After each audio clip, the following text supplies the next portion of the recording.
Becca នឹងមែន podcast ហ្នឹងហើយបងហ្នឹងហើយ podcast សួស្តីអ្នកទាំងអស់គ្នា Hello everyone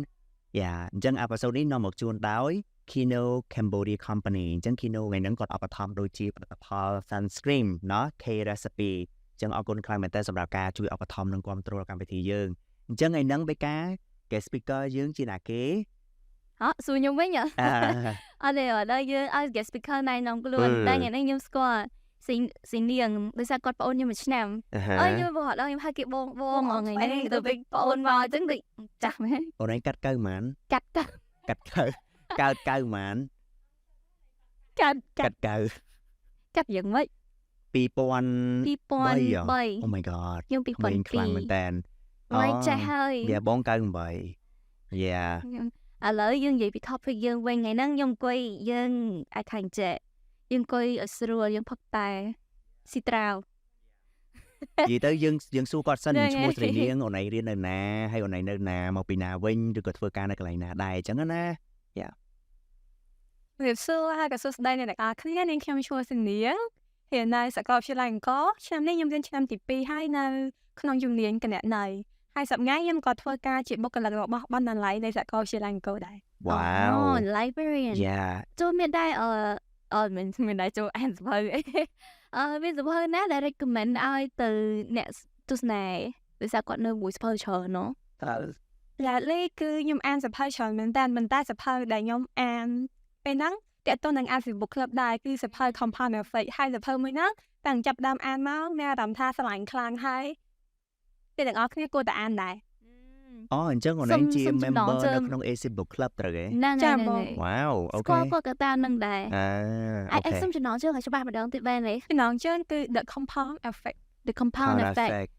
សង្ខេបបន្តិចបាទសរុបសង្ខេបខ្លីៗនិយាយតិចមកអាចលួចបើក teaser អីបន្តិចមើលដោយសារខ្ញុំចង់ដឹងដែរ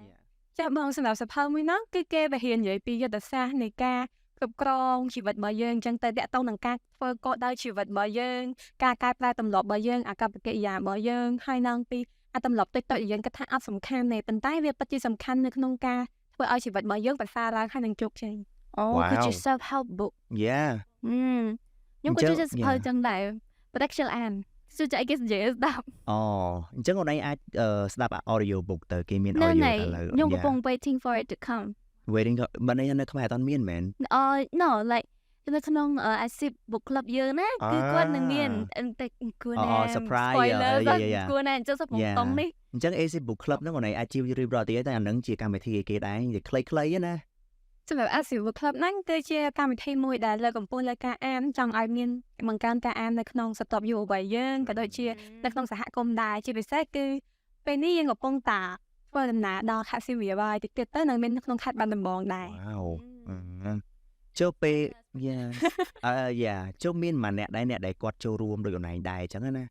ចាបងសម្រាប់នៅខាង PUC សាកលវិទ្យាល័យបញ្ញាសាស្ត្រគាត់មាន6នាក់សម្រាប់សាកលវិទ្យាល័យអង្គរយើងមាន4នាក់អូខេ10អញ្ចឹងហើយនៅមានអ្នកផ្សេងៗទៀតត្រូវទេចាបងមានដូច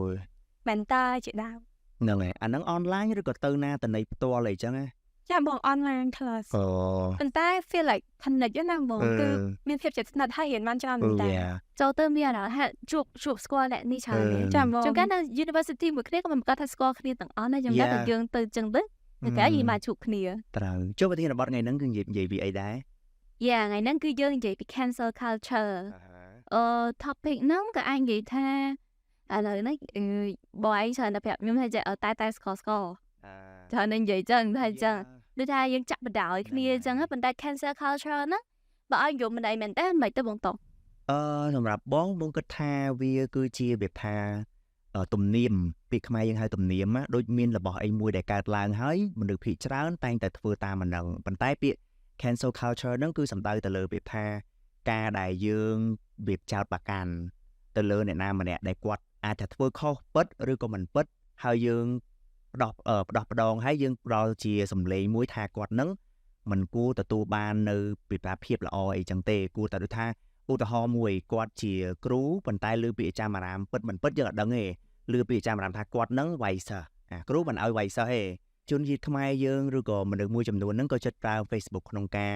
វាធ្វើការបញ្ចេញមតិយោបល់ឬក៏ផ្ដោះផ្ដងឬ debate អីចឹងណាអញ្ចឹងទៅ ដូចបងនិយាយរឿងគ្រូមិញត្រូវទេអញ្ចឹងទៅគាត់អាចមិនដឹងពិតមិនពិតទេគាត់លឺគឺគាត់និយាយមកនិយាយថាម្នាក់នេះគួរតែមិនគួរជាគ្រូទេគាត់គួរតែចុះចេញពីតំណែងឬក៏ឈប់ធ្វើជាគ្រូក៏ទៅសុំទៅអញ្ចឹងអាហ្នឹងសម្រាប់បងគឺជាcancel culture អញ្ចឹងបានន័យថាអ្នកដែលចូលមើល view ហ្នឹងអាចជឿទៅលើគាត់ឬមិនជឿទៅលើគាត់គឺនាំផ្ដុំគ្នាទៅជាសមាគមមួយធ្វើការស្អប់ឬក៏មិនចូលចិត្តទៅលើម្នាក់ហ្នឹងអាហ្នឹងសម្រាប់បងគិតទេណាចុះអូនឯងសម្រាប់ខ្ញុំគិតគឺ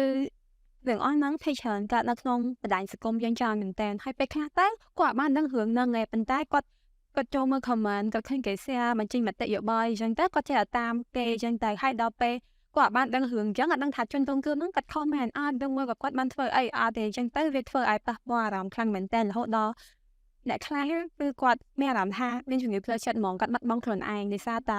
មកឯងគិតមើលបណ្ដាញសង្គមសឹងថាជុំវិញប្រទេសយើងហ្នឹងហើយដល់ពេលដែលមនុស្សជាច្រើនមើលមកគាត់ជាមនុស្សដែលបែបហ្នឹងទៅគាត់ពិបាកចេញពីផ្ទះទៀតហ្នឹងណាជួនឯងវិញគិតថាប្រធានបទឬក៏និយមន័យហ្នឹងមានន័យថាប្រធានបទហ្នឹងគឺឯងនិយាយថាឥឡូវហ្នឹងខ្ញុំវាមិនសូវថាតាមដានជាមួយនឹងតារាហ្មងនេះប៉ុន្តែលុះត្រាតែ cancel culture ហ្នឹងវាធំឬក៏នេះអីមិនតែខ្ញុំលឺចឹងណាតែថា let's just say ហើយខ្ញុំគាត់ថាជាអ្នកមើលអត់បានបញ្ចេញយោបល់ឬក៏ចូលរួមជាមួយ cancel culture អញ្ចឹងឯងចុះបងឯងដែលលេថាធ្លាប់អីណាលើកមាត់នេះមួយគេចុះព្រមបងធ្លាប់ cancel អត់អានោះមិនមែន cancel ខ្លួនឯងទៅមកដូចថាចូលរួមមួយគេចូលរួមyou can take a side បើនិយាយថាចូលរួមគឺអត់ចូលរួមទេប៉ុន្តែបងក្នុងមានលក្ខណៈថាបានដឹងបានលឺនៅក្នុងនឹងដែរអញ្ចឹងបានន័យថាយើងអត់បានទៅ comment ឬក៏ទៅបំផុលឬក៏ការ like ឬ share ព្រោះទោះបីយើងអត់បាននិយាយអីទេគ្រាន់តែយើង share មួយម៉ាត់គឺបានន័យថាយើងបានចូលរួមហើយអញ្ចឹងបងគឺគ្រាន់តែ view អាហ្នឹងក៏អាចចូលរួមតិចតួចប៉ុន្តែ view គឺបងអត់និយាយអីទេប៉ុន្តែបងចង់ដឹងថារឿងហ្នឹងវាមានអីកើតឡើងខ្លះអញ្ចឹងណាហ្នឹងហើយអញ្ចឹងសម្រាប់បងផ្ទាល់មានបទពិសោធន៍ច្រើនអត់ច្រើនតែគឺភាគច្រើនគឺបងផ្ទាល់អត់ដែរមានបទពិសោធន៍ត្រូវគេ cancel ឬក៏មានមិត្តភក្តិដែល cancel អីទេបានហើយយើងនិយាយលេងអត់អីនិយាយទៅការពិតទៅបើយើងចាប់ផ្ដើមពីអញ្ចឹងវិញការពិតទៅអាពាក្យថា cancel ហ្នឹងណាបងមើលតាម article មួយគេនិយាយថាដូចនៅអាមេរិកអញ្ចឹងណាពាក្យ cancel ហ្នឹងគឺចង់និយាយថាជាពាក្យដែលវាមិនទៅវានៅក្នុងបទចម្រៀងសម័យដើមមានន័យថាគេប្រើសម្រាប់ពេលដែលយើងអូនឯងបែកមួយសង្សារគេប្រើពាក្យ cancel អាហ្នឹងនៅអាមេរិក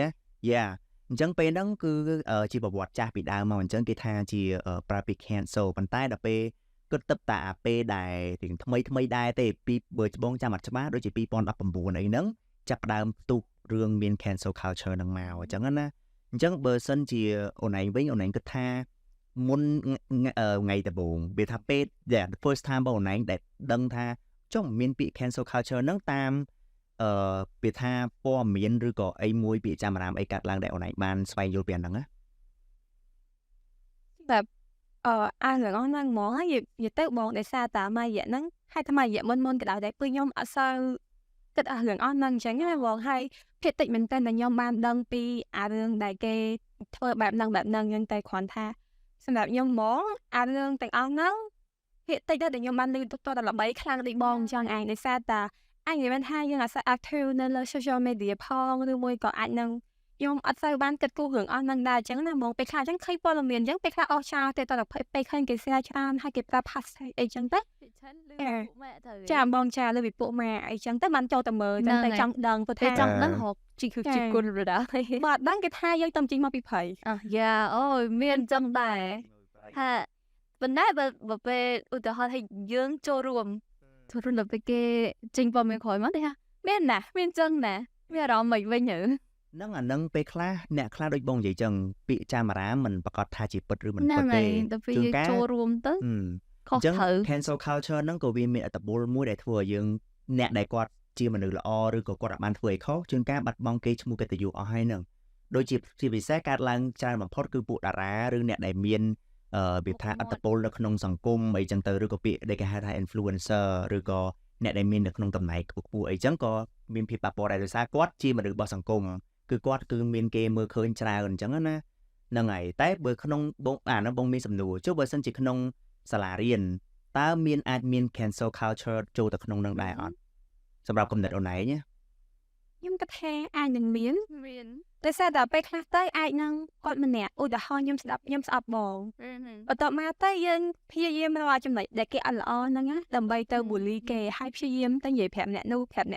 យូរទៅវាខ្លាចទៅជាបណ្ដុំមួយដែលធ្វើឲ្យស្អប់បងដល់ពេលអញ្ចឹងទៅវានឹងយូរទៅវានឹងកាន់តែរិះសោះសាយហើយទោះបីជាពេលខ្លះបងអាចបានធ្វើឲ្យទាំងវើអស់ហ្នឹងប៉ុន្តែនៅពេលដែលគេនិយាយមកគេចាក់អញ្ចេះគេចាក់អញ្ចោះអញ្ចឹងទៅពេលខ្លះអ្នកខ្លះទៅជាអសអ្នកខ្លះទៅអាចនិយាយថាគាត់អត់បានស្ដាប់ថែផលគាត់អត់បានយកមកគិតសិនទេគឺគាត់វាតម្លៃដែរហ្មង ទៅជាសមានន័យថាម៉េច ជាសហ្នឹងឆាប់របៀបថាឆាប់ស្រូបអីគេឆាប់ជឿគេមកឆាប់ជឿគេពេក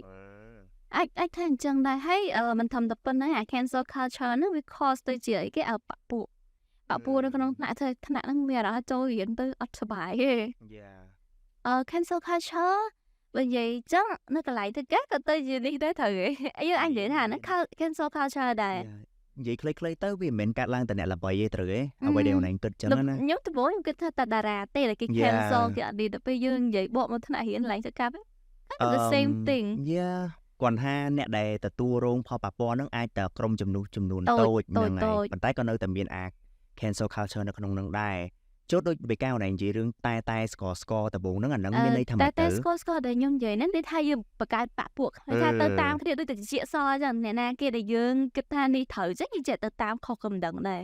វាចេះទៅតាមតែគ្នាចឹងណាហើយក៏វាអាចជា because របស់ cancel culture ហ្នឹងដែរឥឡូវបើយើងបកខ្មែរ cancel culture ថាម៉េចណោះខ្មែរវាខ្មែរតែស្កហ្នឹងហើយទំនៀមទម្លាប់cancel មិនដឹងដែរវាថាអញ្ចេះដូចហ្នឹងហើយដូចវាថាជួនកាលអត់មានពិចារណាសិននេះគេឃើញគេថាម្នាក់នេះអាក្រក់តាមគេដែរហើយអត់មានយកទៅ research អីច្បាស់លាស់ទៅស្រាវជ្រាវទៅដឹងថាការពិតគាត់មិនអត់យកមកពិចារណាហើយអត់យកមកគិតថាតើយើងគួរជឿម្នាក់នឹងក៏អត់អាហ្នឹងគឺតែស្កហើយវាមានមិនមែនមានតែក្នុងសង្គមយើងនៅណាក៏មានដែរអ្នកខ្លះវាតារានេះគាត់អត់ល្អអញ្ចេះអត់ចោះដោយសារម្នាក់ហ្នឹងនិយាយអញ្ចឹងជួនកាលដូចអូនឯងមួយបងអញ្ចឹងឧទាហរណ៍យើងធ្វើការមួយគ្នាយើងអត់ត្រូវគ្នាបងប្រហែលនិយាយបេកាពេលខ្លះមានអារម្មណ៍ថាដូចបេការៀងខ្ជិលអីចឹងទៅប៉ុន្តែមានមិនដែរដូចកលេងលេក៏ឧទាហរណ៍ដែរបងនិយាយថាពីឧទាហរណ៍ឧបមាហោះយើងមានធ្វើការមួយគ្នាណាតែចង់ថាបេកាខ្ជិលតែអាហ្នឹងចេញពីសម្ដីមាត់បងឯងត្រូវទេចេញពីសម្ដីមាត់បងឯងប៉ុន្តែគ្រាន់តែមកខាងឯងតែសួរថាបេកាគាត់ខ្ជិលមែនអត់ចំពោះអូនឯងបើសិនជាអូនឯងធ្វើការមួយបេកាដែរអញ្ចឹងវាមានច្រើនរបៀបថាកន្លែងខ្នាតកែងអញ្ចឹងមិនចូលខ្នាតកែងវិញអញ្ចឹងចង់ថាគ្រប់ទិសទីអញ្ចឹងយើងអាចសន្មតថាចេញពីសម្ដីម្នាក់ឬក៏ពីរនាក់យើងគិតថាម្នាក់នឹងអាក្រក់បានទេត្រូវទេហ្នឹងហើយអាហ្នឹងគឺគិតថាតែស្កប៉ុន្តែដូចតារាបងគិតថាពេលខ្លះបងមិនមែនកាន់ជើងខាងគាត់ទេឬក៏ពួកគេហៅថា influencer អ្នកដែលល្បីតាមសង្គមផ្សព្វផ្សាយ social media អញ្ចឹងណាអញ្ចឹងពួកគាត់មិនមែនបានន័យថាគាត់នឹងអាក្រក់រហូតទេពិបាកណាអូនជាពិសេសដូចយើងធ្វើ podcast រាល់ថ្ងៃហ្នឹងពាក្យដែលយើងនិយាយហ្នឹងគឺយើងមិនមែនចង់ដើម្បីបំពុះបំពុលអ្នកណាឬក៏យើងចង់វាថាប្រឆាំងទៅលើអ្នកណាទេឬក៏យើងមិនចង់ឲ្យគាត់ស្អប់យើងទេគាត់ថាពេលខ្លះអត់ត្រូវនឹងអ្វីដែលគាត់ធ្លាប់ដឹងធ្លាប់ឮអញ្ចឹងគាត់អាចនិយាយម្នាក់នេះនិយាយអត់ត្រូវទេអញ្ចឹងទៅហ្នឹងហើយអាចជា opinion ដូចថាពួកខ្ញុំធ្លាប់ធ្វើអញ្ចឹងទៅគឺពួកខ្ញុំក៏និយាយខុសដែរខ្ញុំទទួលស្គាល់ពេលខ្លះដូចថាយើងគិតថានឹងត្រូវហើយយើងនិយាយទៅប្រាវអញ្ចឹងយើងនិយាយគ្នាលេងរបៀបអញ្ចឹងដល់ពេលហើយទទួលស្គាល់ថាពេលខ្លះខ្ញុំធ្វើមានកំហុសនិយាយខុសប៉ុន្តែyeah maybe that could be the cause of cancel culture either please don't do that please don't do that តែសម្រាប់អូនឯងនិយាយខុសពីណាអាចលើកអាចថាខ្ញុំមិនចាំទេប៉ុន្តែអាចថាខុសណាស់អាចថានិយាយខុសពី facts ជា opinion អត់អីទេប៉ុន្តែអាចនិយាយខុសពី facts បាទbut like ទូដូចបងធ្វើ podcast ទាំងពីរអ្នកហ្នឹងក៏មិនមែនថាបងមានចំណេះដឹងអីជ្រៅជ្រះដែរពេលខ្លះយើងធ្វើអាហ្នឹងដើម្បីយើងរៀនពីបទពិសោធន៍អ្នកផ្សេងទៀតដែលមានកំណត់ផ្ទុយពីយើងឬក៏ដូចពីយើងអញ្ចឹងយើងមិនអាចដឹងគ្រប់10ទេទោះបីអ្នកណាធ្វើ podcast ក្នុងពិភពលោកក៏បងមិនប្រកាសថាគាត់នឹងដឹងគ្រប់10ដែរត្រូវទេចុះសញ្ញាវាមានធ្លាប់ធ្វើអីដែលជាពាក់ព័ន្ធមួយ social media អីហ្នឹងហើយវាប្រហែលបានន័យថាអូនថតវីដេអូ podcast ចឹងណាដល់ពេលសញ្ញាដែលមាន live អីចឹងហ៎អត់ឯបងប៉ុន្តែធ្លាប់ថតជាលក្ខណៈវីដេអូឬមួយក៏ vlog អីផ្សេងអញ្ចឹងណាបងគ្រាន់ថាពេលខ្លះដល់ពេលដែលយើងនិយាយទៅទោះបីជាយើងនិយាយបែប fun ពេលខ្លះក៏ ពេលខ្លះណាបងត្រូវតែគិតហ្មងថាខ្លាញ់និយាយទៅប៉ះពាល់ណាដោយសារវីដេអូហ្នឹងផុសជា public អីចឹងទៅខ្លាចតែពេលគេឮទៅប៉ះពាល់គេអីអញ្ចឹងណាបងហើយព្យាយាមគិតមែនតើយូរទៅវាបាត់អាភាពជា nature របស់យើងណាបង វាស្ដាប់ទៅដូចវារហ័ស script ហើយយើងអានឬ robot ចឹងបើសិនយើងនិយាយគ្នាលេងអាចខុសមែនប៉ុន្តែខ្ញុំគិតថាបើសិនយើងនិយាយគ្នាលេងខុសប៉ុន្តែដោយសារខ្ញុំ3នាក់អញ្ចឹងដែរអញ្ចឹងខុសយើងជួយកែគ្នាកែតាន់ពេលវេលាបាទនេះហើយឧទាហរណ៍ vlog ហ្នឹងខុសហើយត្រូវទៅលុបវិញហើយធ្វើម៉េចมันមានទៅ I mean ការពិតមនុស្សយើងវាមានភាពខុសគ្នាហើយយើងអាចផ្លាស់ប្ដូរគ្រប់វិនាទីជួនកាលយើងយល់ស្របជាមួយផ្នត់គំនិតបែបនេះប៉ុន្តែ1ម៉ោងក្រោយមកវាអាចផ្លាស់ប្ដូរឬក៏3ខែក្រោយមកវាផ្លាស់ប្ដូរដោយសារការរស់នៅរបស់យើងគំនិតរបស់យើងមនុស្សយើងផ្លាស់ប្ដូរទៅទៅណៃពីតូចដល់ធំក៏ណៃមែនទៅពីតូចបងចូលចិត្តឆ្កែខ្លាំងមែនតើវាលេងអីចឹងលេខខ្លាំងមែនតើតែដល់ពេលធំឡើងយើងមានការផ្លាស់ប្ដូរមែនយើងស្អប់ឆ្កែយើងគាត់ថាយើងអត់សូវមានពេលមួយសัตว์អីចឹងទៅអញ្ចឹងក៏វាមានការផ្លាស់ប្ដូរតាមនឹងដែរអញ្ចឹងដូចគ្នាក្នុងការប្រើប្រាស់ជីវិតរាល់ថ្ងៃទៅហ៎ចូលវាថាគាត់ឈប់ស្រឡាញ់ឆ្កែមកស្រឡាញ់មនុស្សវិញចូលណៃវីដេអូដែលណៃធ្វើឲ្យណាគេហើយជាប្រភេទវីដេអូបែបណាដែរដែលធ្លាប់និយាយមិញណាសម្រាប់វីដេអូដែលខ្ញុំតែងធ្វើហ្នឹងជាលក្ខណៈ vlog ដូចពីសាលាដូចកម្មវិធីរបស់សាលាដូចមានសង្ក្រាន្តឬមួយក៏ណែនាំពីបណ្ណាល័យអីចឹងបងគាត់ថាពាក្យពេចន៍ដែលយើងនិយាយទៅសម្រាប់កម្មវិធីហ្នឹងវារឿង fun អញ្ចឹងណាបងប៉ុន្តែនៅតែគិតដែរព្រោះថាពាក្យពេចន៍ដែលយើងនិយាយទៅហ្នឹងខ្លាចប៉ះពាល់ណាគេម្នាក់អញ្ចឹងទៅវាអាចនឹងអត់ល្អដែរព្រោះថាមិនអត់ល្អដល់ខ្លួនយើងទេប៉ុន្តែយើងជាអ្នកថតឲ្យសាលាអញ្ចឹងខ្លាចប៉ះពាល់ដល់សាលាដល់ស្ថាប័នអីផ្សេងៗអញ្ចឹងអូនឯងអាចមើលបងបានដែរបាន កុំ cancel បងណាShe likes to look at me. Okay, take her. I just say like, it's okay. The natural talk that I. ហ្នឹងហើយនិយាយទៅអាហ្នឹងមួយដែរហើយបងមានសំណួរមួយបងចង់ដឹងថាតើអាវប្បធម៌ឬក៏ទំនៀមទម្លាប់ក្នុងការរៀប cancel ហ្នឹងតើវាចាត់ចូលជាផ្នែកមួយដែលហៅថា bully អត់ bully ហ្នឹងជាខ្មែរមានន័យថាម៉េចអញនិយាយថាធ្វើបាបដូចធ្ងន់ធ្ងរពេកធ្វើបាបទាំងផ្លូវចិត្តនិងផ្លូវកាយតិចល្មមអីក៏ដោយហ្នឹងហើយរីកូនក៏ bully ដែរជេក៏ bully ដែរបោកសក់និយាយទៅអាចថាធ្វើបាបផ្លូវចិត្តឬក៏ផ្លូវកាយហ្នឹងគេហៅថា bully ហ្នឹងហើយអស់គ្រប់ស្ថានភាពអូនឯងសម្រាប់អូនឯងផ្ទាល់តើអូនឯងគិតថាវាចាត់ចូលជាក្នុង bully ដែរអត់របៀបថា cancel culture ហ្នឹងណាគិតថាចិត្តតបងដោយសារតែខ្ញុំគិតថាទាំងអស់ហ្នឹងវាជាផ្នែកមួយនៃ cancel culture ហេតុអីបានអូនឯងគិតថាវាជាផ្នែកមួយនៅក្នុង cancel culture like អូនឯងអាចជាលើកជាឧទាហរណ៍មួយដើម្បីរបៀបថាហេតុអីបានវាក៏ជា bully ដែរអញ្ចឹងណាចាបងឧទាហរណ៍ថានៅពេលខ្លះអញ្ចឹងយើងអត់ចាប់អារម្មណ៍ថាខ្លួនឯងកំពុងតែស្គាល់សតែស្គាល់សតែស្គាល់សតែក៏ឆ្មាតែស្គាល់តែស្គាល់តែស្គាល់តែស្គាល់សអត់អីទៅស្គាល់សបងតែស្គាល់អីមួយក៏យើងកំពុងតែតិចសអីចឹងហេព្រោះថាពេលខ្លះទៅបន្តិចដូចពេលខ្លះអញ្ចឹងមួយថ្ងៃដូចបងឯងធ្វើអីខុសអីអញ្ចឹងហើយទៅខ្ញុំក៏គ្រាន់ថាយកទៅប្រាប់មិត្តភក្តិមួយទៀតថាបងមេកាបងបេតុងបងមេកាបងដូចជា twin ទាំងកាយើងគាត់នៅសាលាខ្យល់អត់ដែររៀនទេហើយគេរហូតអីអញ្ចឹងណាបងអាហ្នឹងក៏វាចូលលក្ខណៈ bully ដែរហើយពេលថាយើងបងមេកាទៅរៀនណាអត់ដែរចង់សអត់ដែរអីធំត្រូវទេហើយចូលរៀនណានិយាយតែនេះ bully គ្នាទៅទៀតចូលហៅចង់ទៅចូលជាលក្ខណៈ bully ហើយឬមកក៏ cancel culture ដែរប៉ុន្តែវាក៏ជាផ្នែកតិចតួចទេវាអត់ដល់ផ្នែកធំដែលយើងត្រូវផុសក្នុងបណ្ដាញសង្គមដែរអ្នកដទៃអាចឃើញអញ្ចឹងណាបងឲ្យប៉ះពាល់អារម្មណ៍ជនរងគ្រោះហ្នឹងមែនតើជនរងគ្រោះនៅទីនេះ Yeah និយាយទៅចូលណៃងគិតថានឹងជា bully អត់ Of course it's bully វារបៀបថាពេលខ្លះដូចនិយាយចង់ដូចថាយើងពួកម៉ាក់គ្នាពេលហើយសំបីតែនិយាយមួយគ្នាហ្នឹងណារបៀបថាគាត់មានអារម្មណ៍ថាម្នាក់ហ្នឹងលែងនេះដូចថាឧទាហរណ៍ចេះពេលថានិយាយមកខ្ញុំអូខ្ចីម៉េះអត់ព្រមទៅនេះទៅនោះចឹងខ្ញុំមានអារម្មណ៍ attack បាត់ហើយបាច់ចាំនៅថារហូតដល់អ្នកដតីគេមកនិយាយចឹងដាក់យើងរបៀបថាអញ្ចឹងណាប៉ុន្តែ also the same with the cancel culture លើ social media ខ្ញុំគិតថាវាខ្លាំងជាងគេព្រោះដូចចូលរួមគ្នាសូម្បីតែអ្នកដែលយើងអត់ស្គាល់ក៏ចូលរួមដែរអាហ្នឹង cyber bullying bullying or bullying not bowling but like cyber bullying yeah ចឹងមិនន័យថាជាការ bully តាមប្រព័ន្ធផ្សព្វផ្សាយហ្នឹងហើយបណ្ដាញសង្គមឯថាបើសិននេះអ្នកដែលយើងស្គាល់គ្នាចឹងយើងអញនេះយើងនិយាយត្រូវគ្នាបានមិនដែរយើងអាចទៅនិយាយជាមួយ stranger like អត់នឹងស្គាល់គ្នាហ៎មកចូលរួមបាញ់ប្រហែលឯងចឹងកើតដែរប៉ុន្តែបើជាមនុស្សសង្គមឬក៏គេហៅថា influencer ឬក៏អ្នកដែលគាត់មានគេឈ្មោះប្រជាប្រិយភាពល្បីល្បាញ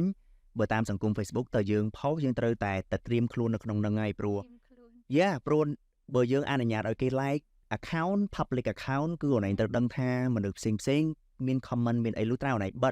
បិទគឺបិទទៅអាហ្នឹងជាសិទ្ធិរបស់យើងប៉ុន្តែបើបើកដូច Lizzo do you know Lizzo ទេLizzo ហ្នឹងគឺជាអ្នកតារាចម្រៀងនៅអាមេរិកចឹងណាគាត់មានរូបរាងទៅថាបើយើងប្រើពាក្យងាយស្រួលគឺរៀងធាត់គាត់រៀងធាត់ឬក៏ឡើងទម្ងន់រៀងមើលទៅវាថាគាត់រៀងធាត់រៀងធំអីចឹងណាចឹងទៅភាគច្រើនគឺគាត់តែងតែគេ bully មិនថាគាត់ផុសពីអីទេគាត់ភាគច្រើនផុសពេលគាត់មានអារម្មណ៍សប្បាយគាត់ចង់ផុសគេនិយាយថាឬគាត់ពេលខ្លះគាត់កំពុងរាំនៅលើឆាហើយគាត់ផុសហើយគេថាអូយរាំមកប៉ុណ្្នឹងហើយនៅអត់ស្គមទៀតអាហ្នឹងតែថ្មីកាត់ឡើងតែជាអង់គ្លេសចឹងគេថាគេខមមិនថាអ៊ុយរាំប៉ុណ្្នឹងហើយនៅតែស្គមទៀតមិនដឹងថាគាត់ញ៉ាំអីទេណា Oh my god អញ្ចឹងទៅ Lizzo ក៏គាត់វាថាenough គ្រប់គ្រាន់ហើយហត់ទៅគាត់ថាអានេះជាមូលហេតុដែលគាត់ចិត្តបោះបង់ក្តីសម័យរបស់គាត់ដែលជាតារាចម្រៀងគាត់ថាគាត់ចង់ឈប់បដ ாய் Lizzo មិនធម្មតាល្បីល្បាញខ្លាំង Of course ខ្ញុំចូលចិត្តស្ដាប់ចម្រៀងគាត់តែព្រោះគាត់ពេលដែលគាត់ច្រៀងចម្រៀងគឺគាត់ដូចលើកទឹកចិត្តស្ត្រីបាត់I like បាត់ juice របស់គាត់អត្តន័យវាមិនទៅរបៀបថាក្នុងបាត់ហ្នឹងគាត់ចង់និយាយថាចែកទោះយើងរូបរាងមិនក៏ដោយ I got the juice ហ្នឹងមានន័យថាអញនិយាយថាយើងមាន confidence នៅក្នុងខ្លួនឯងមានន័យថាភាពជឿជាក់មានអ្វីដែលអ្នកដទៃអាចមានដែរដូចថាគាត់នៅក្នុងបាត់ហ្នឹងគាត់មាន expression របៀបថាប្រហែលជាអាចមកពី cyber bullying នឹងដែរគាត់របៀបថាលើកបណ្ដេញបាត់ហ្នឹង in a fun way គាត់អត់យកបាត់ហ្នឹងមកជាងបាត់ដែលថា sad អីគាត់ជាងបាត់លើកទឹកចិត្តអញ្ចឹងខ្ញុំគិតថាវាល្អមែនតើពេលតែមានអ្នកចម្រៀងគាត់លើកចឹងមកព្រោះជាទូទៅយើងធ្លាប់ឃើញនៅក្នុងសង្គមគឺតើស្គមតើវាសតើយើង idolize ដល់ពេលគាត់ like គាត់ black women ហើយគាត់រៀងមានធំអីចឹងទៅគេអត់ដែរឃើញហើយអ្នកខ្លះគាត់វាមិនដឹងទេនៅក្នុងសង្គម Facebook ឬក៏ក្នុងសង្គម online គឺប៉ាកែហ៊ានប៉ុន្តែនៅក្រៅអត់ហ៊ានទេជឿអត់ចូលអនឯងដូចជាធ្លាប់មានព័ត៌មានអីមែនហៅណែព័ត៌មានស្រួយតែគេ bully ព័ត៌មានអាស្រូវមែនចឹងទេចឹងថា like ធ្លាប់មានអីដូចថា share ដូចគាត់និយាយ idol ណែចឹងណាអូនឯង fan K-pop អត់ទេចូលធម្មតាអូនឯងស្ដាប់ចម្រៀងឬក៏មើលរឿងប្រភេទណាដែរមើលរឿងគេតែមើលរឿងខ្មោចOh my god អញ្ចឹង cancel អត់បានទេរឿងខ្មោចឬក៏អត់មាន idol ណាមួយ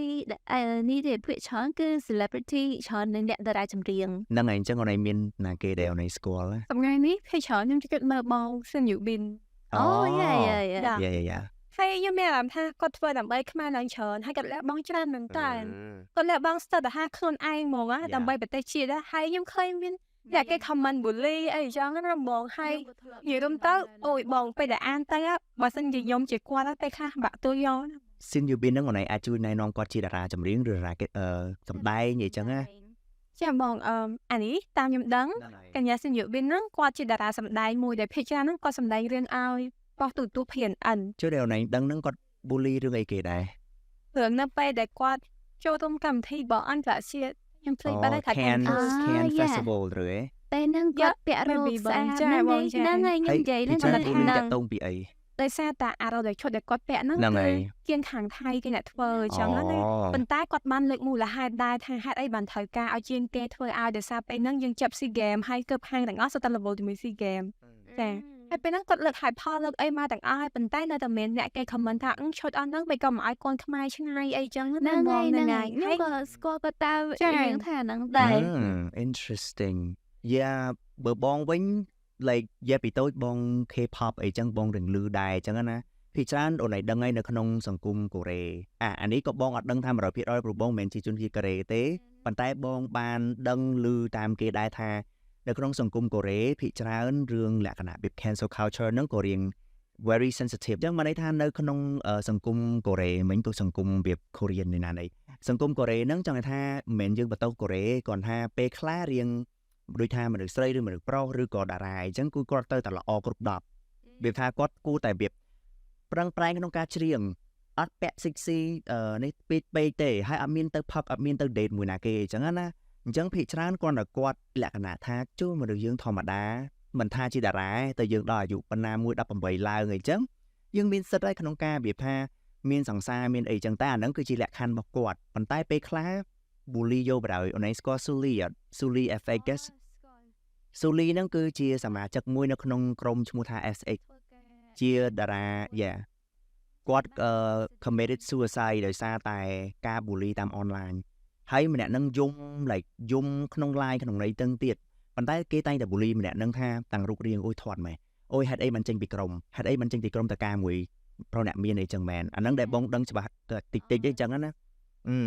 ប៉ុន្តែវាមានអត្តពលមួយដែលជះទៅលើការដែលវាថាធ្វើឲ្យគាត់គិតច្រើនមានជំងឺផ្លូវចិត្តអីហ្នឹងតែមកបងមិនមែនបន្តថាអ្នកដែលនៅក្នុងសង្គមអនឡាញហ្នឹងគាត់ធ្វើអញ្ចឹងទេប៉ុន្តែវាជាផ្នែកមួយដែរ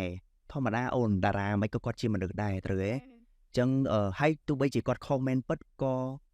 កំហុសមនុស្សយើងវាមានដែរវាមិនអាចជាផុត perfect ដូចគេនិយាយទេអញ្ចឹងវាសម្ពាធខ្លាំងបើសិនគិតថាចា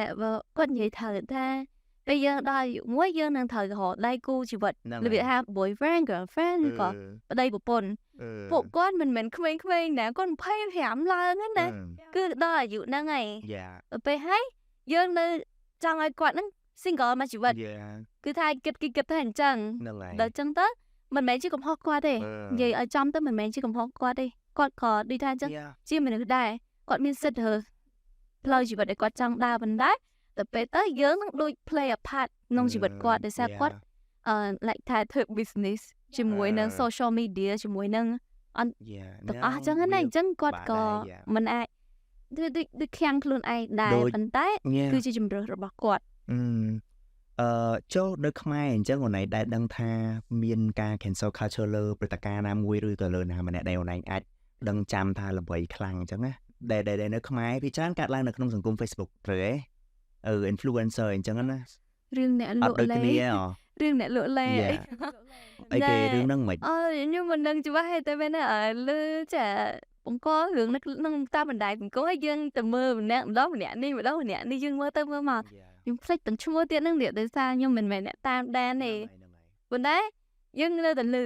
ដោយសារគេនិយាយយើងគេនិយាយទៅក្នុងស្នាក់អីចឹងណាកាលហ្នឹងលក់លេហើយនៅស្អីគេទេ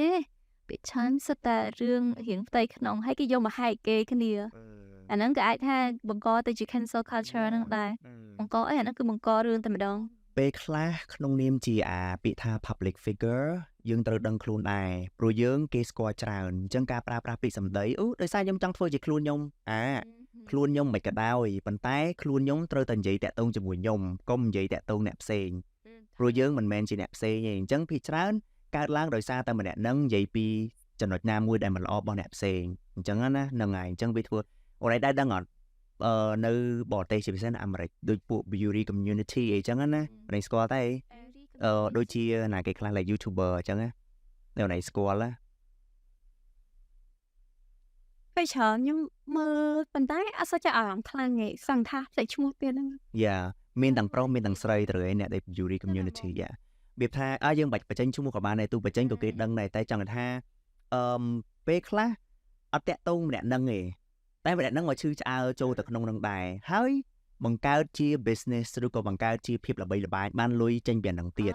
អញថាតោងកតុយគេហ្នឹងហើយដូច Hailey Bieber មួយ Selena ត្រូវទេអូនឯងដឹងរឿងហ្នឹងតែឥឡូវយើងនិយាយខ្លីៗទៅតើមានអីកាត់ឡើងជាមួយនឹង Selena and Hailey Bieber អូនឯងដឹងតែហ្នឹងដឹងប៉ុន្តែវាគ្រាន់តែរបៀបទូទ្រអីចឹងចាំបងជួយថែមបងពីរនាក់គាត់ថាអាចជួយទៅច្រើនដែរប៉ុន្តែ 100% ដែរមិនដឹងថាអានោះចាប់ផ្ដើមពីកន្លែងណាគាត់ចាប់ផ្ដើមពីកន្លែងដឹងតែ fan គាត់ចាប់ផ្ដើមចេញ team អីណាមក team Selena team Hailey team ហ្នឹងមានតាំងពីចំណអេសារៈអូន team Angelina Jolie ជាមួយ team Jennifer Aniston អីរឿងនេះនឹងមកតែពួកគាត់ attack គ្នាទៅវិញទៅមកអីហ្នឹង attack product ភាគច្រើនគឺ attack របៀប business ពួកគាត់វិញ nhưng mà đang thật trình tí nào mà bật cọt đấy nhưng mình đang thế đấy mình tại đậpไปให้chúng bó cho vẽ đá tí đang thay cọt tí đã bài miền người tí đây แล้วបងសួរវិញឥឡូវយើងដឹងរឿងហ្នឹងហើយអូនឯង team Selena ឬ team Hailey same បងនៅកដាលជុំបេកា nhưng có đứng lên vừa đẹp nhóm vậy tam tầng nhóm tam bị tụi nó cứ nhóm follow Selena live để ra nhóm mơ tầng hưởng để có sầm đáy đập tầng sầm miệng bên tai là về đó là lời nó pe để kê do quạt nó chứ mùi nâng ở tây tạ ở song xa quạt Justin Bieber nó từ một tiệm to ấy nè cái gì hashtag cái team ấy Hailey Selena nó mua Bieber couple cái nó Bieber because Jelena something Jelena yeah nó tầm miên nó active nên đằng tiệt hay nhưng anh vô hay ấy bạn quạt chập đam tầm miên nó relationship rồi bỏ quạt tiền để quạt ca hay nữa nâng này nhưng mà vô hay ấy trong bài từ chả ok we're fandom Canada fandom we're toxic tiền tệ pi nè nó cái live their life hay nó ព្រោះបានន័យថាអ្នកដែលគាត់ដូចបងនិយាយចឹងអ្នកដែលចូលកដាហ្នឹងគឺចង់បំផុសរឿងអីមួយកាត់ឡើងដើម្បីឲ្យវាមានដរាម៉ាមនុស្សយើងវាអាចមកពីអ្នកដែលគាត់មើលចូលចិត្តទៅខាងនឹងដែរអញ្ចឹងអ្នកដែលបង្កើតគាត់បង្កើតធ្វើម៉េចដើម្បីឲ្យវាតាក់ទងមួយអ្នកដែលចូលមើលព្រោះអ្នកឥឡូវសាកតែលេងមានអូយគ្មានខ្វល់រឿងដរាម៉ាបើសិនជាគ្មានអ្នកណាភាគរយច្រើនមានណាគេទៅ follow រឿងអញ្ចឹងណាក៏គ្មានអ្នកបង្កើតដែរអ្នកជឿ Yeah ជឿបង Yeah តែតែផាមួយចឹងបើចេញមកហាមានអ្នកគ្រប់គ្រងហើយមានអ្នកប្រើផងនឹងត្រូវ Yeah អញ្ចឹងវាដូចគ្នាដែរពួកបើបងអូនឯងហេតុអីបណ្ដោយនៅកដាលលេរឿង Selena មួយ Hailey ហ្នឹងណាតែសារខ្ញុំគិតថាអាហ្នឹងវាជាចម្រោះជីវិតរបស់គាត់ទៅបីជាយើង fan ខាងណាក៏ដោយប៉ុន្តែយើងអត់គួរណាទៅ control ជីវិតគេហើយណាមួយមនុស្សយើងម្នាក់តែងតែមានចម្រោះទាំងខ្លួនមិនថាគាត់តារាល្បីហើយតារាល្បីចង់ឲ្យគាត់ធ្វើតាម fan ឬមិនក៏ធ្វើតាមចិត្តយើងមិនកើតទេអញ្ចឹងយើងគួរតែច្រើនណាស់កដាលហើយឯគាត់នៅសម្រាប់ចិត្តខ្លួនឯងហើយចាំតែមើលទៅបានមិនបាច់បញ្ចេញយកមកលើជីវិតគេច្រើនពេកគេយើងនិយាយថា team Selena ឬ team Hailey អញ្ចឹងបងក៏នៅកដាលដែរដោយសារបងធម្មតាអានឹង mind your own business ព្រោះអីរឿងគេសោះឯងមកឈឺឆ្អើអីគេមិនតែឲ្យលុយមកកាក់មករៀមមកសេនផងហើយខ្លួនឯងធ្វើតែខ្លួនបើយើងនិយាយខ្លីៗអាអ្នក team ចុះ team ឡើងនឹងអត់មានអីធ្វើ you can hate me it's fine ប៉ុន្តែអត់មានអីធ្វើteam ណាក៏ team ចុះប៉ុន្តែធ្វើមិនកុំឲ្យប៉ះពាល់ដល់អ្នកដទៃទោះបីជាគាត់ជាតារាឬក៏ជា public figure ប៉ុន្តែគាត់អត់ដែរទៅជេរម៉ាក់ប៉ាយូរផង right ឬគាត់អត់ដែរទៅ affect នៅក្នុងករណីណាមួយទេ No I'm fine with it speaking truth yeah bro but yeah អានឹងបើ it's for fun ធ្វើមិនក៏ដោយកុំឲ្យទៅ but it's for fun ដើម្បីដោយទុកកង្វល់អ្នកដទៃយើងកុំគួរធ្វើត្រូវទេ yeah it's a pop culture គាត់ដឹងថាជា pop culture ប៉ុន្តែគួរតែចេះអត់ឲ្យនៅគ្នាហើយយល់នៅកដាបងនៅកដាហ្នឹងមិនមែនឆ្លើយឲ្យរួចខ្លួនទេដោយសារបងដឹងប្រវត្តិទាំងពីរដោយសារSelena មួយ Justin គាត់ធ្លាប់មានប្រវត្តិជាសង្សារនឹងគ្នាប្រវត្តិអតីតកាលអត់តាក់ទងមួយបច្ចុប្បន្នកាលទេអញ្ចឹងអ្នកដែលគាត់ជាមាន team មាន Selena អីហ្នឹង move on ទៅហើយ live your life ទៅត្រូវណានៃផ្សេងទៅអីចឹងណាព្រោះបងគាត់ថាហើយមូលហេតុដែលគាត់ធ្វើអញ្ចឹងដឹងមិនអត់អនមិនមែនគាត់ធ្វើដោយសារគាត់ចង់ធ្វើម្នាក់ឯងទេមានអ្នកមើលUi drama, I like it. Drama. But drama, the boy movie though. Movie K-pop drama, drama. Yeah. There's a lot of drama. Movie ដែលជា dramatic ហ្នឹងគឺតតែមាន drama conflict ហ្នឹងបានវាមានសាច់រឿងអញ្ចឹងណាបើមានក្តីសុខពីដើមដល់ចប់ក៏វាមិនជារឿង Yeah ប៉ុន្តែ like ជីវិតពិតអ្នកណាក៏មានបញ្ហាដែរនៅក្នុងជីវិតយើងហើយយើងក៏ធ្លាប់មានកំហុសដែរ Hailey ឧទាហរណ៍ថាក្នុងករណីគាត់មិនមែនទៅជាមានបញ្ហាអីមួយ Selena ដែរគេពីរនាក់គេត្រូវគ្នាសោះក្នុង story គេប្រាប់ឲ្យគេថាគាត់អត់ចង់ឲ្យ fan នឹងគាត់ទៅជា obsess ពេកទេកុំចាប់អារម្មណ៍រឿងហ្នឹងគាត់ពីរនាក់គឺមិត្តភក្តិធម្មតាយោគយល់គ្នាមនុស្សធំអស់គ្នាមានមុខរបររៀងៗខ្លួនហើយគាត់ Hailey ហ្នឹងក៏វីដេអូរឿង TikTok ហ្នឹងក៏មិនមែនជាសម្លេងគាត់ដែរគាត់គ្រាន់តែយកជា voice ដែលនៅក្នុង movie ឬក្នុង song អីមួយហ្នឹងអាក្នុង TikTok ដែលគេចូលចិត្តធ្វើតែ fan like oh my god like sharing on Selena like តែ Selena គ្នានិយាយថាអត់ទេអារឿងរោមចារឿងអីគេគេហៅអីគេអាចើមនេះរោមចើមទៅ Selena វាគូរៀងលើកអញ្ចឹងជា trending តមកមាន Kylie Jenner ដែលជាសមាជិកគ្រួសារនៅក្នុង Kardashian ឬក៏ Jenner ហ្នឹងអញ្ចឹងតែ she អត់មាននិយាយថាខ្ញុំធ្វើដូច Selena ហើយ Selena ធ្វើទៅអត់ស្អាតគាត់អត់បាននិយាយអញ្ចឹងទេប៉ុន្តែវាគេបកស្រាយឲ្យ Kylie វានិយាយថាអាហ្នឹងគ្រាន់តែជាចៃដន្យទេគាត់អត់មានបំណងទៅ shade លើ Selena ទេហើយ Selena ក៏និយាយថា she ก็ agree with Kylie she said she is a friend to Kylie too it's not that way ចឹង the people in the social media need to stop ចឹងណានិយាយបញ្ចប់ប៉ុណ្ណឹងហើយចឹងតាក់ទងជាមួយនឹង beauty អាការហ្នឹងឯង attack គ្នាចេញមកពីហូមចៅហ្នឹងតមកត្រឡប់មកតាក់ទងមួយ So that's why បានគេចេះតែបាញ់ product គ្នារបៀបថាពេលហ្នឹងខ្ញុំចាំបានថារបៀបថាពេលហ្នឹងអូស TikTok ក៏សុទ្ធតែ product review ហ្នឹង a lot of product review ហើយគឺ brand name របស់គាត់ហ្នឹងRare Beauty and Hailey Bieber no her Road Road ល្អទាំងពីរហ្នឹងហើយគេក៏ម្នាក់ដែល review ណាហ្នឹងហើយនៅពេលដែលគាត់ចេះថាបាញ់ណាគេមួយយើងស្ដាប់ទៅមានអារម្មណ៍ចូលហ្មងខ្ញុំអត់និយាយលេងគឺសុបហ្មងចូលនេះថាចូលមិនទៅអាខ្វក់តាំងពី product រហូតដល់មនុស្សគឺថាបាញ់គ្រប់មុខហ្មងបើថាវាអ្នកដែលគេនិយាយថារបៀបថាគេ fair ស្ដាប់ទៅគេប្រាប់ថាបើសិនអ្នកនឹង allergic មួយ ingredient នេះគេប្រាប់ថាកុំប្រើវាអញ្ចឹងអាហ្នឹងខ្ញុំទទួលស្គាល់ព្រោះពេលខ្លះគ្រឿង cosmetic យើងណាជួនកាលដូច sunscreen អីវិញវាមិនមែនថាបានគ្រប់ skin type ទេបណ្ដៃឥឡូវយើងនិយាយពី sunscreen care recipe យើងវិញអានេះបានគ្រប់ skin type all season ហើយ sensitivity free ទៀតពេលច្រើនជួនកាលដូចថាមុខយើងអញ្ចឹងវាមិនមែនត្រូវមួយគ្រប់ណាសូម្បីខ្ញុំមុខស្ងួតអញ្ចឹងណាជួនកាលហ្នឹងគេដាក់ថា moisturize ប៉ុន្តែដល់ពេល moisturize មាន ingredient ខ្លះដែលធ្វើឲ្យឡើងមុនអញ្ចឹងយើងមក test ជាមួយនឹង sunscreen ហ្នឹងមកព្រោះខ្ញុំធ្លាប់ប្រើដោយសារមានគេ recommend ឥឡូវវាទំតែ launch មែនអញ្ចឹងខ្ញុំអាចថាខ្ញុំ first hand try ក៏បាននិយាយរឿងហ្នឹងខ្ញុំ sensitive ខ្លាំងហ្មងបងតែប៉ាអីស្រួលមកខ្ញុំរោឡើងហើយមកខ្ញុំស្រួលសាក់ខែក្តៅហ្មងអញ្ចឹងអាហ្នឹង K recipe ហ្នឹងគឺគ្រប់ skin type បានន័យថាសាច់របៀបមិនក៏បានដែរអូនឯង sensitive គឺតែត្រូវព្រោះអីវាអត់ល្មមយើងធ្លាប់មាន guest speaker យើងដែលគាត់ថា true man គាត់ថា sensitive skin គាត់តែហ្នឹងហើយ sensitive skin ហ្នឹងប៉ុន្តែវាទៅអត់អី environment យើងនឹងដីហុយខ្លាំងតែពេលចឹងទៅតិចមួយឡើង sensitive skin ហ្មងសូម្បីតែអាជាតិដែលមានក្លិនក្រអូបនៅក្នុងប្រភេទហ្នឹងអូយបងខ្ញុំនិយាយមែនតែពិតគេប្រើបានយើងចង់ប្រើដែរដើម្បីប្រើឲ្យល្អឆ្លើយអាហ្នឹង K recipe organic skin care ដែលធ្វើផលិតពីប្រទេសកូរ៉េមកណាអញ្ចឹងវាមាន UVA និង UVB sunscreen ជាប្រភេទដែលវាការពារអ្នកដែលកើតមហារីកស្បែកឬក៏វាថាអ្នកដែលមានស្បែកជ្រឿនជ្រួញដូចថាវ័យយើងកាន់តែចាស់អញ្ចឹងណាឬក៏skin burning ហ្នឹងមកហៅអូនឯងជួបតែការទៅក្រៅមេក្តៅពេកអញ្ចឹងទៅវាធ្វើឲ្យកាយកាហាយអញ្ចឹងយើងខ្មៅអញ្ចឹងអានឹងល្អមែនតើហ្នឹងហើយ SPF យើងត្រូវគិតរឿង protective មែនតើដោយសារឥឡូវហ្នឹងដូចពីមុនគេចេះតែនិយាយឲ្យចេះប្រើ sunscreen ទៅអីតែបងយើងចង់ឲ្យប្រើអ្នកអញ្ចឹងជីដូនជីតាយើងមកអីហ្នឹងมันកើតតែអស់ហ្នឹងអស់ហើយប៉ុន្តែត្រូវដឹងថាឥឡូវហ្នឹង climate change យើងមានបញ្ហាជាមួយនឹង environment បរិស្ថានខ្លាំងណាស់យើងពលឥឡូវវាបកមកយើងវិញអញ្ចឹងយើងត្រូវការពីខ្លួនបាច់ទៅក្រៅគឺសូម្បីតែនៅផ្ទះអង្គុយតែមកកុំព្យូទ័រហើយនឹងពូភ្លើងហ្នឹងបងមិនតែបកឡើងស្លាងខ្មែរពូភ្លើងហ្នឹងក៏ត្រូវតែរៀប sunscreen ដែរ people គិតថានៅតែផ្ទះសោះមានចំណានការពិតនៅផ្ទះបើយើងបើកភ្លើងខ្លាំងអាហ្នឹងវាធ្វើឲ្យស្បែកយើងស្ងួតដែរវាកម្ដៅដូចគ្នាអញ្ចឹងណាហើយឲ្យប្រើបានគ្រប់រដូវគិតអត់ដល់ដែរពេលជួនកាលរឿង blue light ហ្នឹងពេលខ្លះរបៀបហាខ្យល់ហ្នឹងហើយខ្យល់នៅផ្ទះហ្នឹងហើយមិនលាបបានតែដៃខ្លួនអីណាមុខក៏លាបបានដែរអូនអាហ្នឹងប្រើយើងលាប sunscreen ទៅរៀងស្អិតជាងកាយអញ្ចឹងណាប៉ុន្តែអានេះអត់ទេឡើងចូលសាច់អស់លេងហ្នឹងហើយគឺអស់ហ្មងនេះឡើងស្ងួតជើងអាហ្នឹងការពារស្បែកស្ងួតហើយវាធ្វើឲ្យសាច់យើងហ្នឹងទន់ល្មុនល្មើយអញ្ចឹងទៅអានេះលាបមែនពិតហើយដោយសារមែនតើបើអត់ try ដឹងថាលាក់ស៊ីអីអាហ្នឹងឲ្យឃើញហ្មងហើយអូនឯងដែរដឹងថា sunscreen ខ្លះ sunscreen ខ្លះវានៅតាមប្រទេសមួយគឺវាមាន4រដូវត្រូវទេ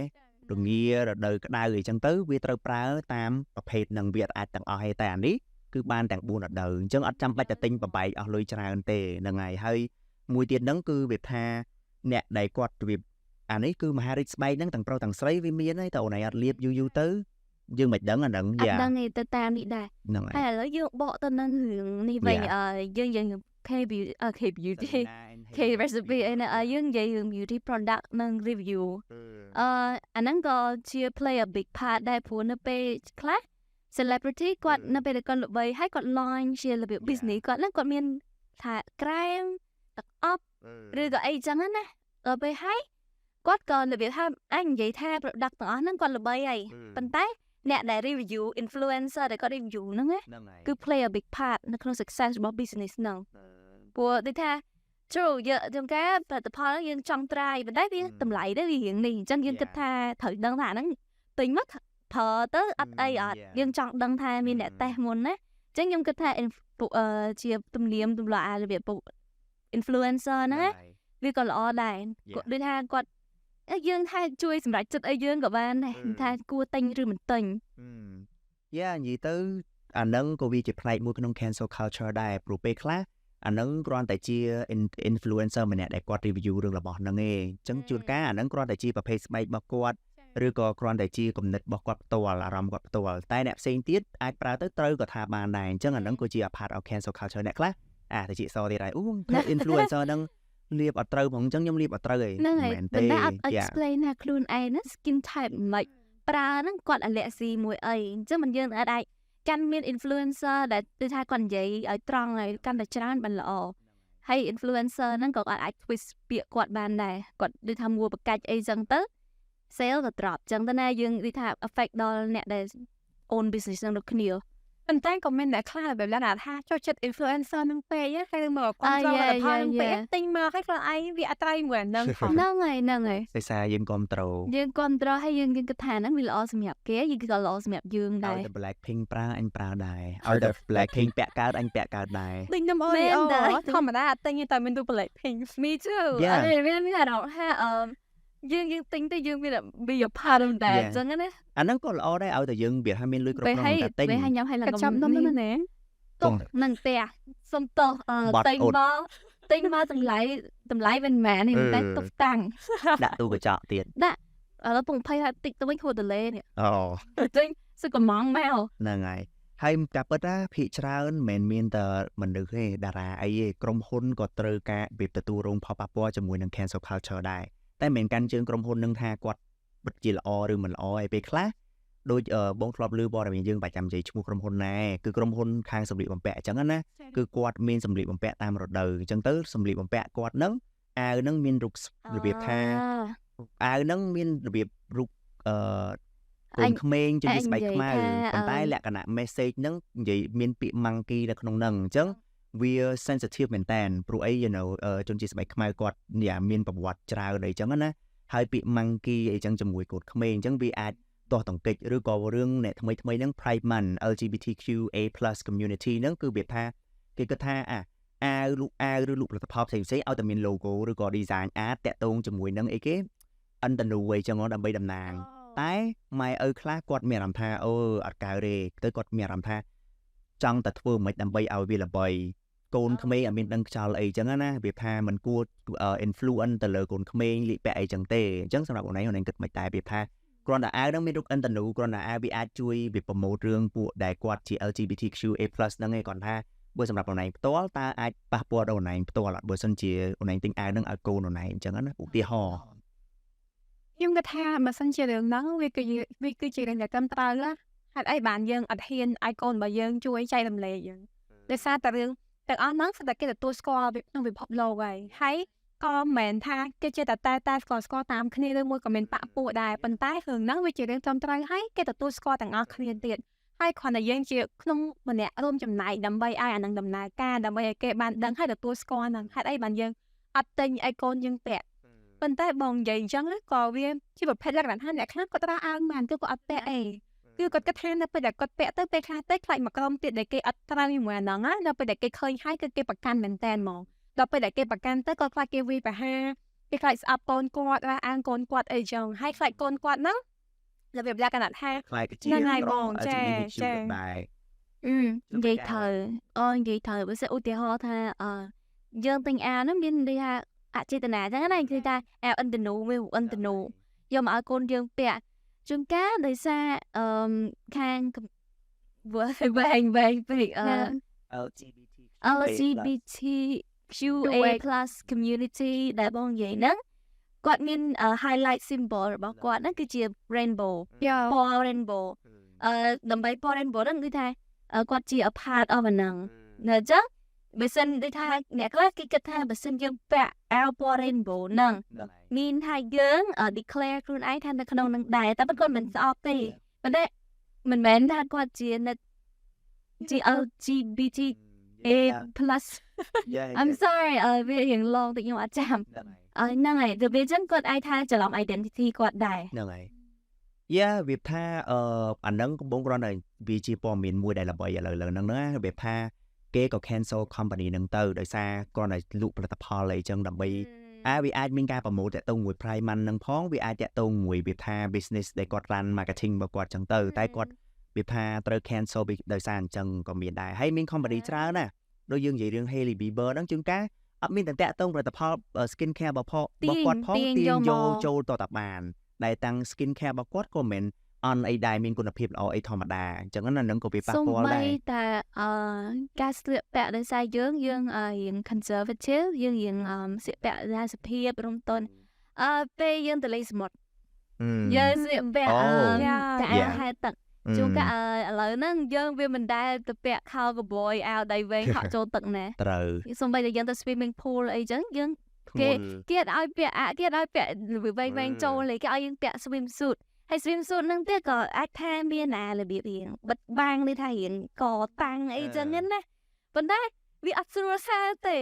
យើងចង់ទៅហ្នឹងហើយយើងចង់ពាក់ឲ្យមិនខុសទៅវាចឹងដល់ពេលហើយដល់ពេលដែលយើងពាក់បើសិនដូចថាគាត់រៀងល្បីគាត់ថត post ជាយើងទៅយើងដើរលេងយើងមិនថត selfie អីចឹងគេ attack វិញគេថាដូចថាបើសិនអ្នកនឹងជាអ្នកតារាអីចឹងទៀតគេ attack គាត់ហេតុអីស្លៀកពាក់អីចឹងអត់សមរោងជានារីខ្មែរពាក្យហ្នឹងគឺខ្ញុំខ្លាចមែនតើមិនមែនខ្លាចថានេះណាអូចង់តាគឺឥឡូវឧទាហរណ៍ឥឡូវថាយើងទៅលេងទឹកឥឡូវយើងពាក់អីទៅលេងទឹកបងក្នុងនាមជាអ្នកចេះហែលទឹកសូម្បីតែពាក់អាវប៉ងហ្នឹងណាសូម្បីតែថាយើងស្លៀកខោកបយខ្លីហ្នឹងក៏វាធ្ងន់ដែរអញ្ចឹងទៅស្លៀក swimming suit ដើម្បីឲ្យវា comfort ហើយវាស្រួលយើងដែរអញ្ចឹងណាព្រោះថាយើងរៀនហាត់ទឹកដំបងផងហើយតែពាក់អាធ្ងន់ទៀតហើយទីបងថាអញ្ចឹងអាយកតាំងអីហ្នឹងយឺតហ្នឹងទោះបីជាវាយឺតតែប៉ុន្តែតឹងវាទៅហៅទៅខ្លាំងមែនតើទៅមកពេលហ៊ានមិនក៏ចេះដែរហ៊ានឲ្យលងចូលបងឯងគិតថាបើសិនជាគាត់ពាក់ bikini ហើយគាត់ទៅសមុទ្រហើយគាត់ផុសហើយមានគេស្ដីឲ្យអញ្ចឹងវាថាអូយហេតុអីបានធ្វើខ្លួនអញ្ចឹងអត់មែននារីខ្មែរអញ្ចឹងតែសម្រាប់បងឯងគិតថាវាមិនដែរអ្នកដែលគាត់គិតអញ្ចឹងហើយដំណោះស្រាយយើងត្រូវធ្វើមិនចំពោះបញ្ហាអញ្ចឹងណាបងនិយាយតើបើសិនជាយើងនិយាយថាស្ត្រីខ្មែរមួយម៉ាត់ណាវានារីខ្មែរទន់ភ្លន់ស្លៀកសម្លៀកបំពាក់បែបចេញមកសុភាពរៀបសារអញ្ចឹងណាបងខ្ញុំវារកខោខ្ញុំវាដូចដាច់ច្រើនពេកនិយាយច្រើនបងប៉ុន្តែយើងតែលើពាក្យថាយើងត្រូវតែងខ្លួនបែបម៉េចឲ្យវាទៅតាមកលៈទេសៈដែរអញ្ចឹងទៅសមុទ្រមិនកលៈទេសៈមួយដែរចាអញ្ចឹងឲ្យយើងពាក់ហូបប្រមួងឬមួយក៏យើងពាក់ក្បិនឬមួយក៏យើងពាក់អាវស្លៀកស្រងហ្មងអូយសបាយហើយស្លៀកស្រងហក់ទៅព្រមហ្មងដល់ពាក់ហូបប្រមួងចាំបដ ாய் ទោះបីជាពាក់អញ្ចឹងឲ្យយើងពាក់អាវដែលវែងពាក់ខោកបយពាក់អីមិនវាទៅសមុទ្រទោះបីយើងសាពាក់នេះអញ្ចឹងសូម្បីយើងទៅ swimming pool សម្រាប់កាត់ pool ក៏គេមើលមុខដែរពេលអានោះគេមើលមុខពាក់ក្បឿងក្បិនគេមើលមុខស្លៀកស្រងគេមើលមុខដែរនិយាយទៅមានមួយដែរហាងកាហ្វេមួយយើងមិននិយាយឈ្មោះទេគឺមានអ្នកគេផុសបែបថាគាត់ដូចជាការហ្នឹងបុនអ៊ំទូកអីមួយហ្នឹងបងចាំច្បាស់បងជុំបិណ្ឌអីចឹងណាអញ្ចឹងទៅគាត់ក៏ធ្វើ post សិទ្ធិនារីសំដៅចឹងសិទ្ធិនារីខ្ញុំចាំហើយខ្ញុំចាំអញ្ចឹងទៅគាត់ក៏ផុសលក្ខណៈថាផុសវាថាផុសមួយនៅក្នុង social media អញ្ចឹងណាមានវាថាពាក់ឈុតខ្មែរយើងហ្នឹងតែម្នាក់ស្រីហ្នឹងគឺគាត់គាត់ថាគេហៅអីគង់តាក់ខ្លាហើយពាក់បន្តាខ្មៅថតចឹងយើង represent ខ្លួនឯងថាជានារីសម័យ 21st century វាយើង confident ណាគាត់ពាក់បន្តាខ្មៅគាត់អង្គុយគង់តាក់ខ្លាហ្នឹងរបៀបដូចថាតែគាត់ពាក់ឈុតខ្មែរឈុតក្បិនខ្មែរចឹងទៅគាត់គ្រាន់ចង់ថាជានារីខ្មែរសម័យថ្មីគាត់ confident គាត់តែចឹងខ្ញុំគិតថាអាហ្នឹងគឺជា message ដែលគាត់ចង់ send out ជាមួយនឹងអា post ហ្នឹងហ្នឹងហើយតបមកប៉ុន្តែវាទៅជា backlash ទៅគាត់ backlash ដូចជាអីគេខ្លះគេនិយាយថាម៉េចការខ្ញុំស្ដាប់ទៅវា funny ដែរវាគឺនិយាយទៅនិយាយចង់ទៅគឺថាគាត់អត់សមជានារីខ្មែរស្លៀកឈុតចឹងវាធ្វើឲ្យខូចគេឈ្មោះនារីខ្មែរយើងតែនិយាយថាជានារីខ្មែរយើងដើរឲ្យចុះក្រោមអត់ឲ្យមើលដូចថាចំភ្នែកនិយាយទៅប៉ុន្តែដល់ពេលគាត់ដែលប្រើជាកាយវិការដែល confident គាត់ពាក់បន្តាអីចឹងទៅគេថា ខូច culture យើងប៉ុន្តែខ្ញុំគិតថាអត់មានប៉ះពាល់អីទេគាត់អត់មានស្លៀកអាក្បិននឹងឡើងលើណាគាត់ស្លៀកធំទៅតែគាត់ថា Venta ខ្មៅហើយនឹងកាយវិការតែគាត់អង្គុយហ្នឹងគឺ represent ថានារីសម័យថ្មីគឺនារីដូចថាជឿនលឿនអញ្ចឹងណាយើង confident យើងអីចឹងទៅតែអ្នកគិតមិនដែរជាមួយបញ្ហាហ្នឹងណាសម្រាប់ខ្ញុំគិតថាវាគឺជារឿងធម្មតាអញ្ចឹងណាបងក៏ប៉ុន្តែអាការដែលយើងចង់ថែរក្សាទំនៀមទម្លាប់ឬមួយក៏ចង់សម្ដែងថាខ្លួនឯងជាខ្មែរសូម្បីតែការដែលយើងលើកដៃសំពះទៅកាន់គេហ្នឹងក៏វាបង្ហាញថាជាខ្មែរដែរចាហើយសម្រាប់កៅអៅស្លៀកពាក់ហ្នឹងក៏គេឃើញមកក៏ដឹងថាជាខ្មែរដែរប៉ុន្តែសូថាបើសិនជាយើងសតវត្សទី21ហើយគ្រាន់តែពាក់អាឈុតហ្នឹងហើយធ្វើធម្មតាគឺតែគេមើលយើងអត់អញ្ចឹងយើងព្យាយាមរកអីដែល creative ដើម្បីឲ្យគេឃើញអាហ្នឹងហើយគេចាប់អារម្មណ៍អញ្ចឹងតិចយើងនឹងបានផ្សព្វផ្សាយពីអីដែលជាខ្មែរបានច្រើនជាងមុនហើយគ្រាន់តែបើសិនជារឿងគុំពាក់ខ្លាវិញហ្នឹងបងនិយាយរួមទៅមានគេនិយាយច្រើនមែនទែនថាធ្វើអញ្ចឹងវាអត់សមជាស្ត្រីខ្មែរអីអញ្ចឹងណាប៉ុន្តែបើសិនជាយើងត្រូវអង្គុយ10ម៉ោងឬមួយក៏អង្គុយអីចឹងទៅអាហ្នឹងយើងត្រូវរកអីដែល comfort សម្រាប់ខ្លួនឯងអង្គុយដូចខ្ញុំអញ្ចឹងខ្ញុំតែពេលអង្គុយស្មាគឺខ្ញុំអង្គុយអត់បានយូរទេបើសិនជាលើកជើងមកចំហៀងអីអាហ្នឹងវាបានអង្គុយបានយូរតែខ្ញុំចឹងតតែមកខែហើយអាហ្នឹងវាជាការថតបែបលក្ខណៈ fashion អីចឹងបើសិនយើងធ្វើអានដែរអញ្ចឹងមានអ្នកចាប់អារម្មណ៍ថាអញ្ចឹងក៏បានដែរហើយមួយទៀតការពិតបើយើងនិយាយពីការថែរក្សាទៀបទំនៀមទម្លាប់ប្រពៃណីហ្នឹងគឺយើងតែមានហើយការរៀបមង្គលការអីអាហ្នឹងគឺការរក្សាឲ្យអូនជួលអស់លុយរាប់ពាន់ការញ៉ែការតុបតែងខ្លួនគ្រឿងអលង្ការការតុបតែងទាំងអស់ឆ្នៃអីចឹងផ្កាអីចឹងគឺសិតតែខ្មែរហើយការពិតអាហ្នឹងគឺផ្លិចអ្នកផ្សេងទៀតក៏គិតផ្លិចថាជាផ្នែកមួយដែលជួយថែរក្សាឬក៏ផ្សព្វផ្សាយត្រូវឯងយើងមានគ្រប់ទាំងអស់តាំងពីពិធីមង្គលការបុណ្យសង្ក្រាន្តអីចឹងក៏មានដែរហ្នឹងហើយដោយលក្ខណៈតារាមួយចំនួនអញ្ចឹងវាថាគាត់ចង់ show ឲ្យដូចជាខ្មែរបើសិនជាគាត់គ្រាន់តែស្លៀកក្បិនអីធម្មតាគាត់ថាមានតែចាប់អារម្មណ៍គាត់ឲ្យមាន share ច្រើនអត់ទេអញ្ចឹងគាត់ត្រូវព្យាយាមឆ្នៃដូចឆ្នៃអីដែលពាក់ទៅវាជារបស់ខ្មែរអញ្ចឹងហើយអាហ្នឹងគាត់ accidentally trigger អីផ្សេងមួយទៀតហ្នឹងហើយប៉ុន្តែនៅក្នុង fandom ហ្នឹង comment ក៏មានការជួយជ្រោមជ្រែងក៏ដូចជាអ្នកស្អប់ហើយអ្នកជ្រោមជ្រែងហ្នឹងគឺគាត់ជួយនិយាយប្រាថ្នានាំទៅលើអ្នកដែលគាត់គិតថាមិនល្អអញ្ចឹងវាល្អមួយយ៉ាងដែរព្រោះមិនមែននៅក្នុង comment ហ្នឹងគឺប្រឆាំងយើងទាំងស្រុងទេចូលចិត្តជាងគេទៅវា comment របៀបមកវិញមកអាអ្នកទៅសេវិញខ្ញុំចូលចិត្តអាន comment ព្រោះវាពេលខ្លះថាយើងចូលចិត្ត drama ទៅណាវាដូចល្អសើចដែរថានៅសុកទៅចាក់រកគ្នាអញ្ចឹងអត់រឿងពេលខ្លះខ្ញុំឆ្ងល់ដែរតើបងនិយាយថាពេលខ្លះតនេឬមួយក៏បង I think ឬមួយក៏ទម្លាប់ដោយសារវាជា onlineអត់ដឹងថាយើងអាចមើលមុខអីបានអ្នកខ្លះគឺធ្វើ account just អត់ផតអីទេប៉ុន្តែ comment លើគេ account fake អីចឹងណា fake មិន fake ប៉ុន្តែគាត់ហ៊ានជាងទោះមកអូនគ្មានណាគេមកដល់អូនឯងស្លៀកហៅលហែកអូយឯងរៀងស្គមមួយណាគាត់ attack ខ្ញុំព្រម No like អូនឯងមកពាក់វ៉ែនតាកងកាក់ខ្លាពាក់ឈុតគ្មានណាហ៊ាននិយាយទេឃើញសុតហ្នឹងបានតែមើលតែអត់ហ៊ានប្រើពាក្យអញ្ចឹងមានតែសរសើរវិញក៏ថាបានដែរនិយាយទៅធ្វើឲ្យបងមានសំណួរមួយថាអញ្ចេះតើអា cancel culture ហ្នឹងអូនឯងចង់លុបបំបាត់វាឬក៏ចង់បន្ទប់វាព្រោះវាមានផ្នែកល្អនិងអាក្រក់ដូចគ្នាអញ្ចឹងណាអញ្ចឹងកំណត់អូនឯងផ្ទាល់អូនឯងគិតមិនដែរហ្នឹងសម្រាប់ខ្ញុំវាមានចំណុចល្អនិងចំណុចអាក្រក់ដូចគ្នាបើតែសំខាន់គឺលើយើងអ្នកប្រើប្រាស់ហើយលើយើងអ្នកអនុវត្តទេបើយើងអនុវត្តវាត្រូវវាស្របអាហ្នឹងយើងអាចបន្តថែរក្សាវាបានប៉ុន្តែយើងកុំព្យាយាមយើងមិនទៅធ្វើអីមួយត្រូវគិតពិចារណាឲ្យបានវែងឆ្ងាយហើយកុំយកអាកំណត់បន្តិចបើយើងនឹងមកក៏លឺពីអ្នកដទៃហ្នឹងមកបូករួមរឿងហ្នឹងអញ្ចឹងណា